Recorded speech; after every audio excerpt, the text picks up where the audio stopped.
the young guys. And Sandoval and Casey coming out straight. Casey's score 27. Well, that's Casey on your left, and it is right. And now Scotty Cranmer on the right in the middle of his first run. That dab off of that roof might have cost Pat. I mean, he scored at 27. Unless I was missing something, that run seemed like it was jam-packed full of big tricks. Well, he hung up a little on the truck driver. That's the bar spin with the 360 going over the spine. He clipped just a little bit. Yeah, and that's the level of riding here. It's like one or two little mistakes keeps you way down in a score, but you have more than one run. In fact, you have several runs, and it's the best two of those combined. He just did a 720 over that spine, landed a little flat, but still, to go over that spine and go to two rotations like that, that's pretty impressive. Yeah, it's and the fact that it is solid concrete makes it a little gnarlier. Coming down the step down here. Yeah, slow moving, perfect landing on this flip. Can't ask for more than that.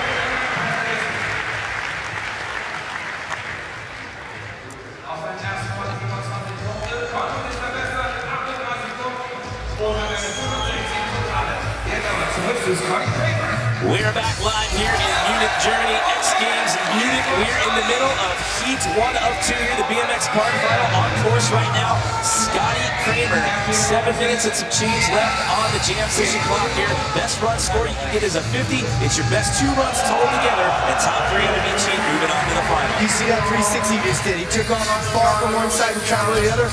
I was up there on that barrel during practice with my GoPro camera getting some shots, and Scotty was kind of motioning to it. Now I know why. We almost collided. Look at this Huge flare in the deep end, and you know, early on in his career, Scotty wasn't one that you saw go real high in the deep bowls. That's changed. I mean, he's riding like a veteran. So Scotty's got a pretty solid first run score of a 30, and as I mentioned when we came back for break, that's 2 run scores total together. And taking a look on the left-hand side of the screen, a replay of what we saw to Pat Casey while we were away at break. Double tailwind there in the pocket. And you're spinning the handlebars. What you're not getting, he's going into vert. It's not like you're just a casual undervert mini ramp where you can just catch a little bit of the coping and be all right with it. He'll get sent over the bars if he doesn't do it perfect. And we saw that. Scotty Cranmer here looking like he's ready to attack the roof of the Bavarian house. Drop it in. Into the deep end. Yeah. Drew had that line earlier as well. Downside whip there over the hip. This is a good flowing run.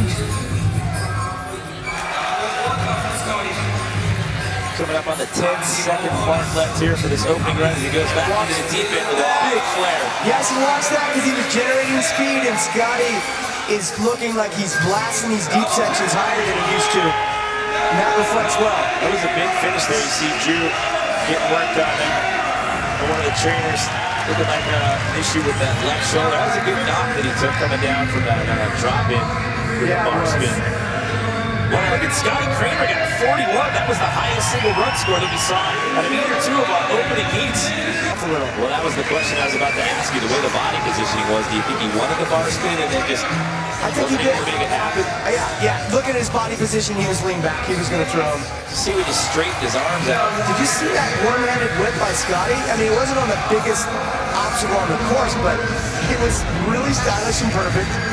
And Scotty, he's a veteran competitor. He knows how to get it done.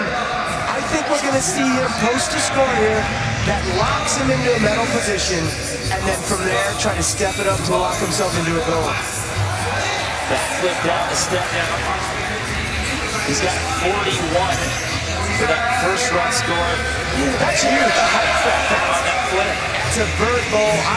I rode this course in practice. That deep end is so perfect. I felt like you could hit the ceiling if you had enough speed.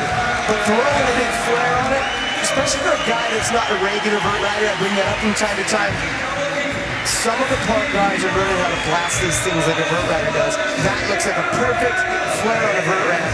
And it's up in the ante to do it into like concrete.